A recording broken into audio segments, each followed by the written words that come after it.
And we've got one other series about a dystopian future. Welcome back, guys, to another one of my videos and my review of Brave New World, the new series that just released on Peacock. Now, the thing about Brave New World is it's based on a novel with the same title. This series was really impressive. I did not expect to see that when I started watching, so I wasn't even planning to review it in the first place. But then I started watching and I was like, okay, you know what? I'm definitely reviewing this stuff. It's really good. There are a few deviations here and there. I'm going to talk about them. I'm going to talk about the major ones because in the end, some of the deviations were just in terms of events, but not in terms of the spirit of the alternate events out of the novel or the theme of the novel. So I'm not going to go in detail into those ones. Before I get started though, my major focus is going to be on certain episodes. In the end, the objective over here is to review an entire season, and it's going to be tough if I start talking in detail about every single episode. But let us though get started on breaking all this down. So first and foremost, we're watching two core groups of people on this series. One of them contains multiple groups underneath it. You know, the caste system that we watched in New London. Gonna be talking about that in a moment. But we're watching two core groups. The first one is all about those that believe they are the civilized ones, the good ones, no fears, no real emotions, even though they're the ones who are really conditioned to be always happy, to believe they are the superior culture. Now there is the other group, you know, the savages, the regular people like myself and yourself, normal human beings with a wide array of emotions, anger, fear, happiness, sadness, all of that good stuff that gives us value as human beings. But let us though talk about the conditioning itself. Now these people are conditioned since their childhood to believe in this society, this way of life. They're part of a caste system. They've got the alphas, the betas, the gammas, the deltas, and the epsilons. Quite the racist concept if you ask me. I mean, yeah, they're trying to create a certain balance in society. They develop fetuses, some are going to be oxygen deprived, and these fetuses are going to end up being their epsilons, you know, they're grunt workers. That's what they do over there. They condition the deltas as well to hate reading. Like, yeah, we want docile consumers in these people, very eager ones at that. Now, there are many ways that they condition them, you know, like sleep teaching, for example, but the biggest and most effective part of all of this is soma. Soma happens to be the drug that they get handed down that pretty much puts them in a continuous state of happiness and acceptance of this not really great life. But alright, a general comment here when it comes to all these episodes. All that insane group activity. Let's call it that to keep this video clean. I think that was twofold. First and foremost, this is Peacock's way of stating, hey, we can do a Game of Thrones style series with the R-rated activities and all. It's also because putting so much of that in a series does sell. Not that I agree with it, because I would say this was a bit overdone, and at some point it just started feeling like, okay, this is too much with all the ads and the actual events. I mean, yeah, you delivered the point, now give us more story and less of that shit. And especially that those scenes were kind of pretty lengthy over there. But alright, there's the second aspect to all of those scenes. It happens to be all true to the novel in part because members of this society are conditioned to a concept of you cannot deprive everyone else of your body and be with one person. Now this is expressed in a few other ways on the pages of the novels, one of which, and that's the major one really, could not be done and should not be done on TV or on a movie. Moving on though, we've got the part on the premiere about Bernard calling Lenina in to talk to her about Henry. You know, that relationship that she's got going with him. That's a filler for him overhearing Henry on the pages of the novel talking about having Lenina. She did in the novel get attracted to both men. With Henry, it started to seem sort of exclusive to. Something that happens to be against that concept that I just mentioned. You know, you cannot deprive everyone else of your body. Your body is not for one person, it's pretty much for everyone. Now, not that we do agree with the concept, but we could understand why they're doing this. This world, this new world, they're trying to eliminate emotions like love and jealousy and all other emotions of the kind, and it makes a lot of sense that this kind of exclusivity would be alarming, and there's no privacy really in this society either, so yeah, it does help them monitor everyone, know everyone's moves, and understand if something is going out of control. But okay though, still on the premiere. So one of the earlier characters that we meet is that of Helm, portrayed by Hannah John Kamen. The thing about Helm is just like Bernard, she is dissatisfied with a lot of things going on. Now, in the novel, she is a he is a writer, and the way the people in New London are conditioned, among other things, makes it harder for him to be creative enough, and he's not happy with his job as well. He's always under the impression that he's too smart for his job, that he could do better, that working as a writer of phrases for sleep teaching is not really his calling. The other thing over here though, what we end up seeing on the series, that he is best friends with Bernard. In this case, she is best friends with Bernard, or sort of best friends with Bernard. Yeah, that's true to the novel too. Now, as of the premiere of the series, Helmholtz does seem to be in denial as compared to his character on the pages of the novel. But the thing over here is, she does describe Bernard's character very well, like out of the novel well. Bernard, in the novel, has always been complaining about not feeling like he fits in, not knowing what to say, all of that good stuff, not feeling like a real alpha, even though he's not just an alpha, but rather an alpha plus. But alright though, that's the first episode. Let's run through the next two. The idea of a theme-style park, Savage Land, that we watch on the series is very akin to Westworld. The entire revolution of the savages over here did feel akin as well to the rise of the hosts on Westworld. However though, that visit by Bernard and Lenina, to Savage Land does not really see a revolution, what we got to see on this episode. The thing over here as well, and if I remember correctly, it wasn't really a park in the sense that we watched over here. I mean, they were just watching people. They age, they die, they love, they hate. They have this array of emotions that makes them into the savages that the people and the casts of New London believe them to be. The part about them meeting Linda and John was kind of different as well. I mean, they did meet them on the pages of the novel. They did take them back beyond the barrier on the pages of the novel, but there's a little bit of an extra detail that was missing over here. This guy, Bernard, has heard the story before from his boss, about the woman that they lost on a trip to the reservation, on a visit to the reservation. Now, in the novel though, Linda would also want to go back, but Bernard would not think for a moment of leaving them behind. He's always wanted to take them back because of the story that his boss told him. He did realize that John was his boss' son, and he wanted to use that against him, because he did know before even leaving to the reservation that his boss was planning on exiling him. This was pretty much Bernard's way of thwarting that plan. But anyway, the series played it differently. There was the story about John and his mother saving Bernard, and Bernard not even wanting to take them after that, not caring so much, but discovering around episode 4 that this guy is an alpha plus, John is an alpha plus. There's also the fact that the death of Demi Moore's Linda, very well portrayed by the way, did not happen at that point but later on in the story, like way after they arrived at New London. But let's go back to that concept, the concept of monogamy. It's absent in this society. Any kind of physical intimacy has got zero strings attached. It's all about instinct, no emotions connected to all of it, which takes us back to the novel for a moment, because John in the novel was completely different than what we see on the series.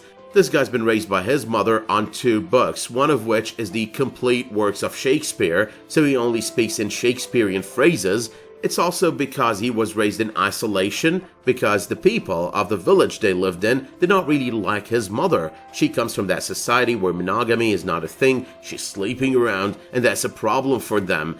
It was kind of like being left behind was the first exile for his mother, but then she had to suffer an exile within the exile, and her son had to suffer that with her. But the kid though came through a natural pregnancy. He was not conditioned as a fetus, he was not conditioned as a child through stuff like sleep teaching, and he was never conditioned by Soma.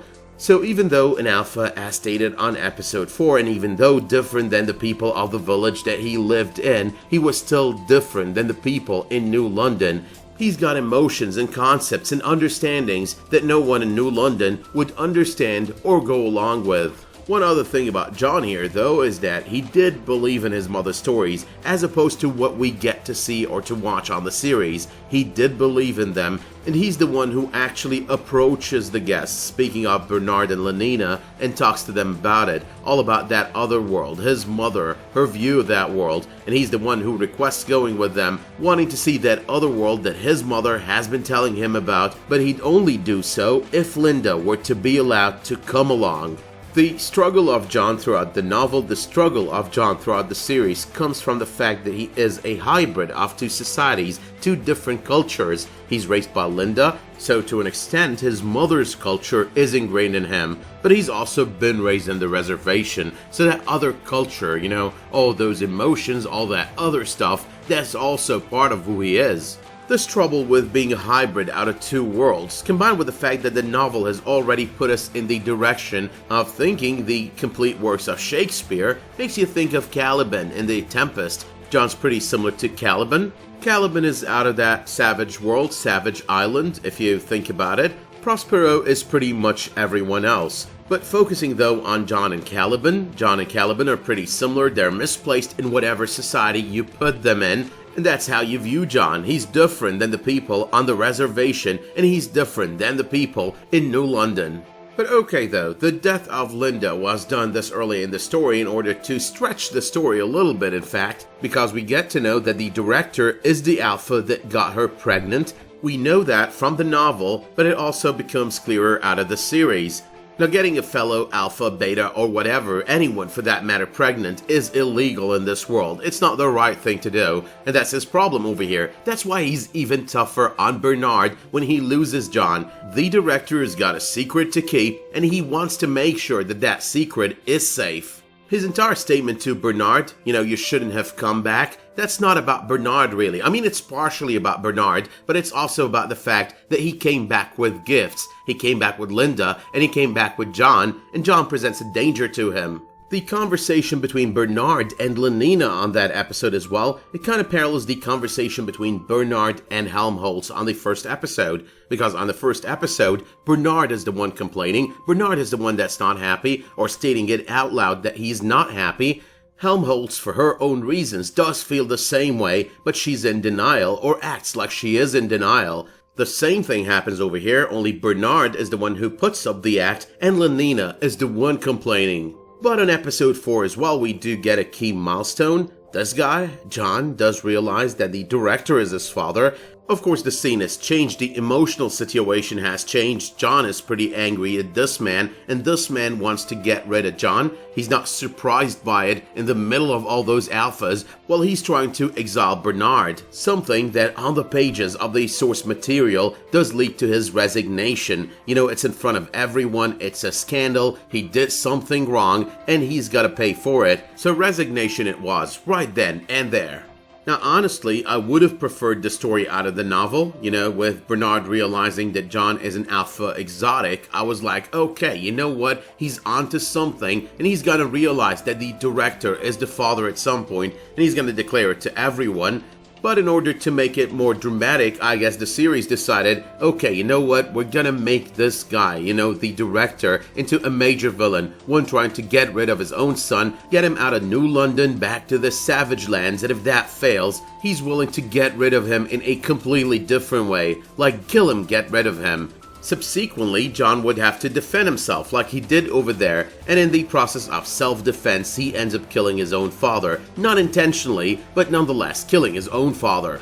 Now, the first time that we see John really appalled by something, it's when he's in that factory, producing babies. He sees all of those identical twins being produced, and he's appalled by it. He is sickened by it, especially with all the talk about it, because they do talk about it like it's some other consumer good. It's all based on supply and demand. In a parallel over here, this is created by that group intimacy activity that he walks onto, and it does get him quite as much. Now, the other thing about this, and this is where I get the whole Tempest similarity that I talked about earlier, is that he coats something out of the Tempest on that scene. Oh, brave new world that has such people in it.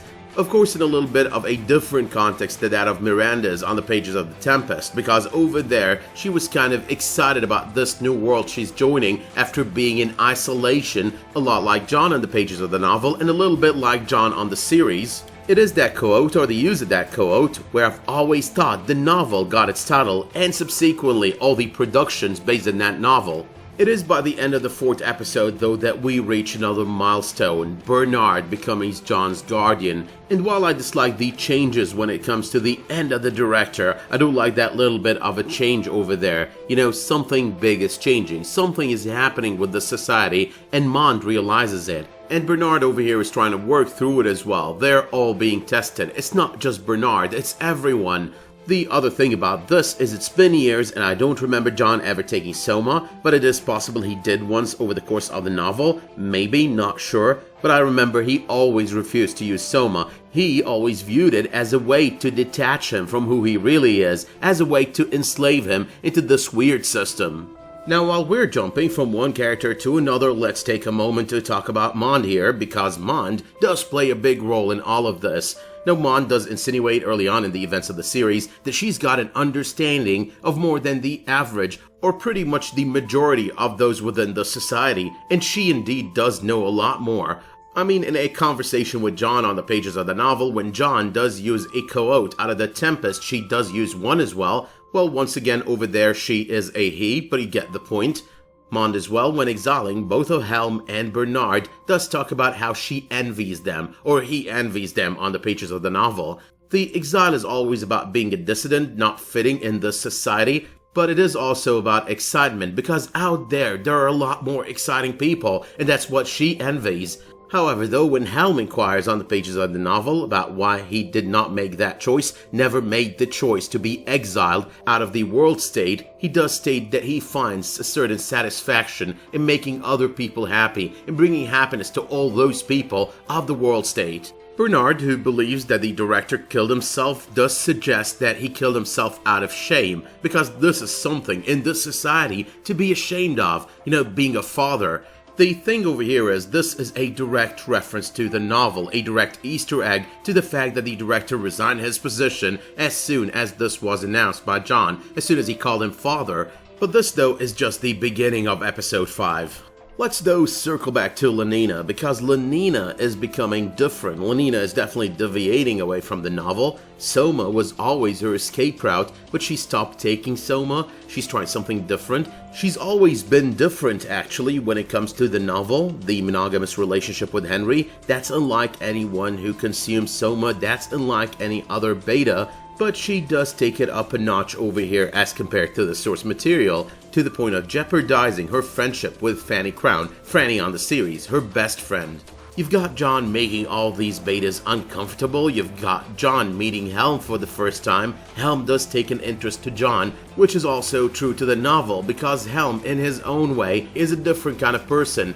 He in the novel does not like his situation, his job, not exactly the same job that he's got over here, but nonetheless the feelings are pretty much the same. John is a pretty exotic character to him, to all of them, to her on the series of course, something unlike anything that they've ever seen, and something that sparks a lot of change and a lot of trouble. But we've got other things on this episode. Lenina goes back on her plans, being off Soma and whatnot. We've got certain scenes with John, like that conversation with all those betas, the conversation with Bernard about what to wear to that party that night, having normal conversations with Epsilons, treating Epsilons with respect. There's a certain feel over there that I did not really get out of the novel, but I like it. I like the idea that John is kind of fitting in on his own terms. He's not really fitting in the end. Like, he's working things to a point where he's a little bit more comfortable with them. He's working things in such a way that it could partially resemble his belief system, the world that he came from.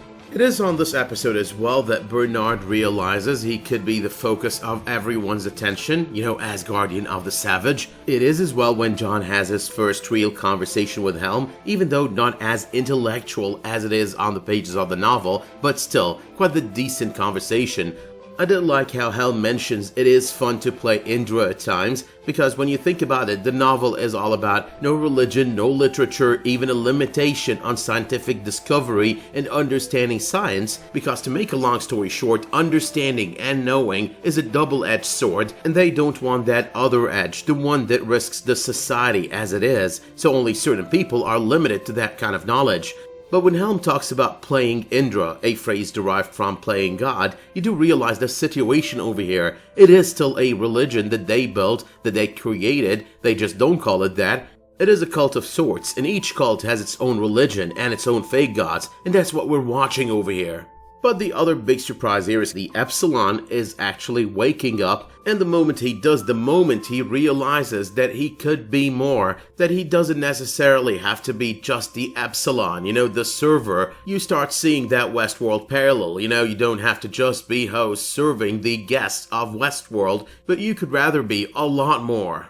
That punch to Henry's face as well, the one that John warranted by teaching Bernard how to do it, it did bring excitement, it did buy John a lot more popularity, but it also gave Jack an idea, the idea of violence, the idea that the Epsilons could rise at some point and try to get a better place in the society. But okay, let's take a few minutes to run through episodes 6 and 7. Speaking of episode 6, John changes his way, becomes what he did not want to be to start with, consuming soma, enjoying being the guy who's got the attention of all the women out there. A major deviation if you ask me, because he was never into all of that shit. He would take a liking to Lenina, reject her at the same time though, because for him an intimate relationship was about a lot more, feelings included, rather than her having multiple relationships and him being a one and done thing.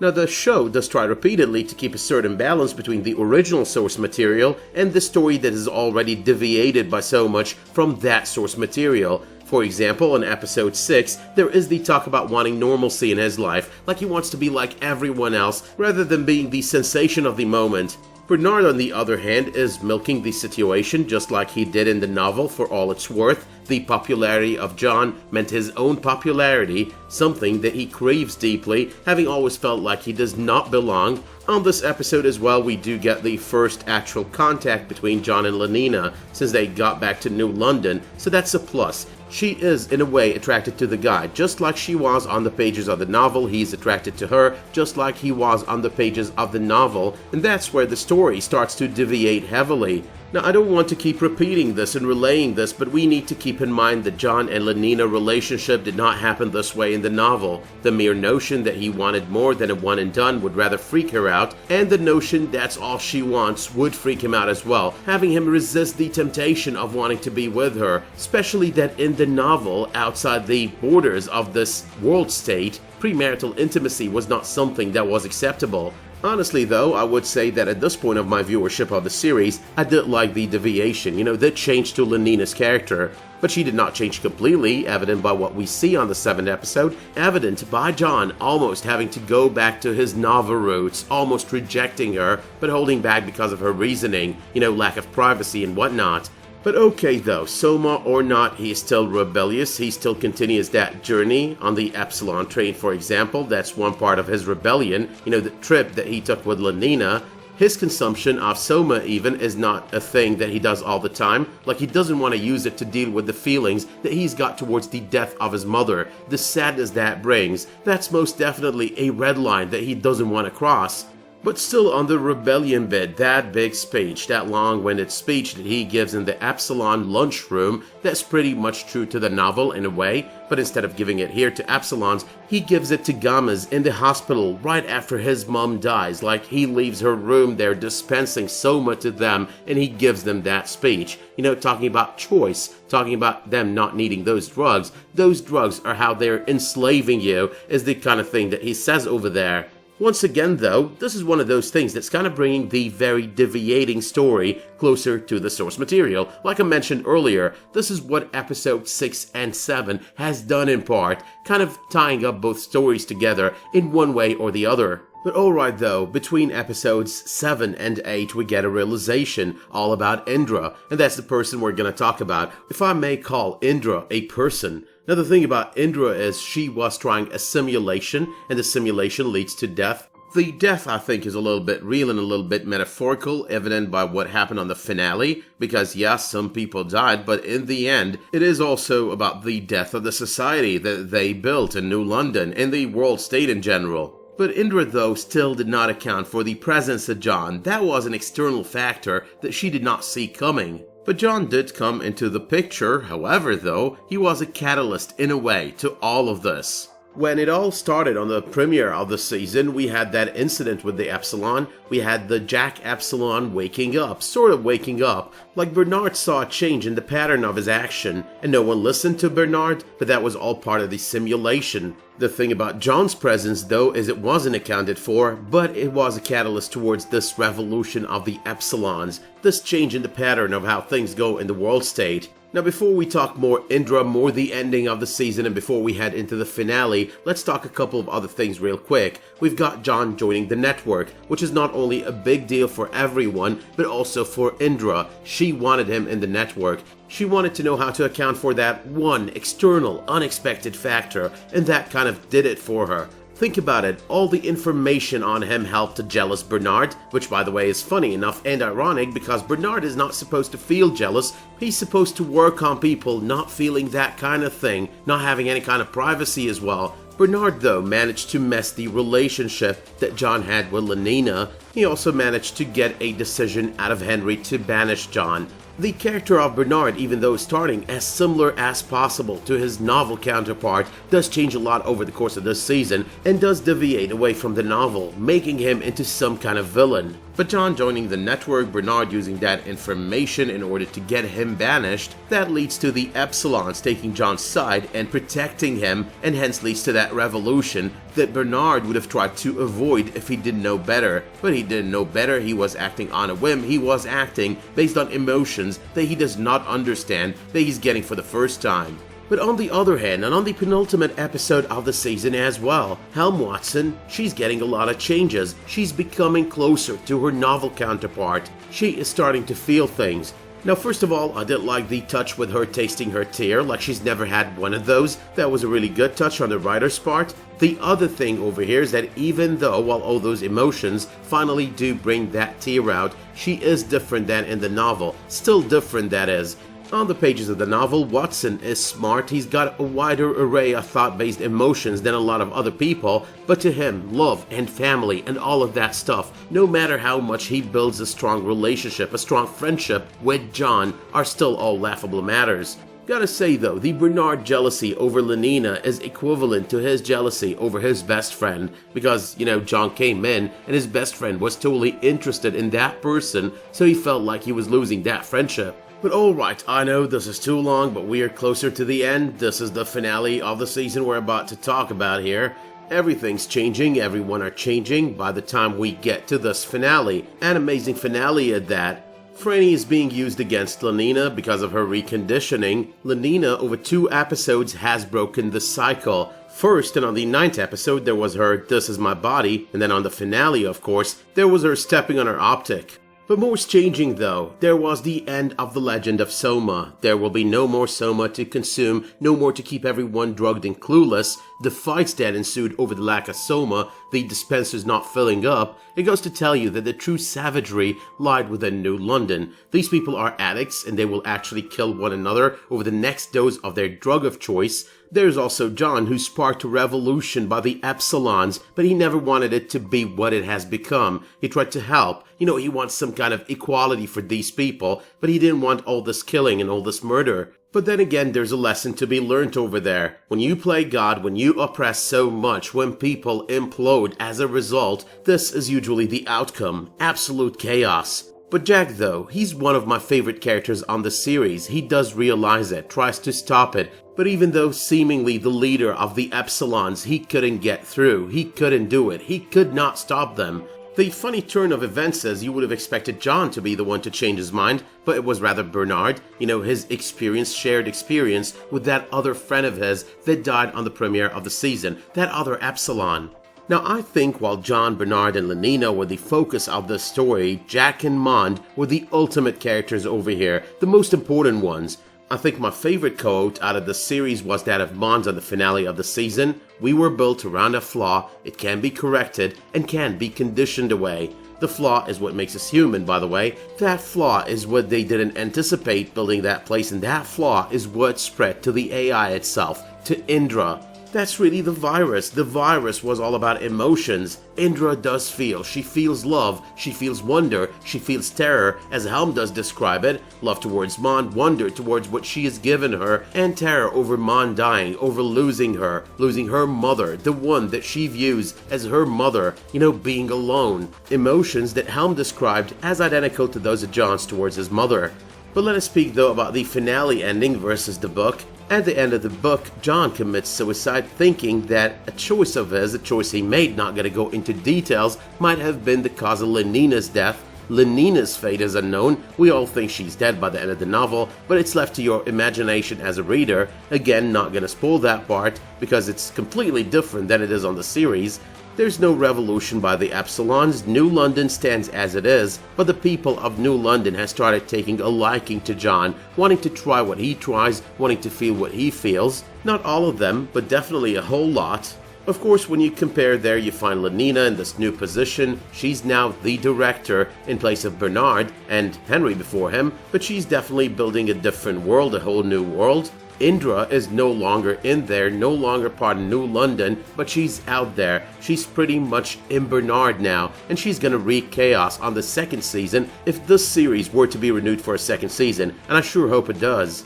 But with regards though to Bernard and Helm were exiled before the end of the novel, like 2 chapters, 3 chapters max before the novel ended. And the thing about them leaving at the end of the season, going to the other side, to the Savage Land side, that's the closest thing to the ending of the novel that we got here. Out of all the endings of everyone, they're the only ones that got an ending similar to that of theirs in the novel. I think the entire change was much welcome. I don't want to watch something I'm expecting every step of the way. I like the changes that they made over here. Some of them were not so welcome, but most of them were definitely welcome. The other thing about this is it guarantees a second season if the show were to get renewed, and I think it would definitely be a good thing to get more of this if the writing were to be at the same level, if it were to be this good or even better.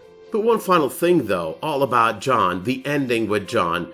John is the guy who rejected all this technology, but because he's in love with Lenina, because he misses Lenina and couldn't have Lenina, he decided to immerse himself in having part of this technology on him. Like that's how he lives with Lenina, that's how he sees Lenina again. And that's kind of ironic in the end. Totally different from the novel ending, but also ironic. He rejected it, he was party to destroying all of it, but in a way, in the end, he's using some kind of drug, a technological drug, to silence his own pain.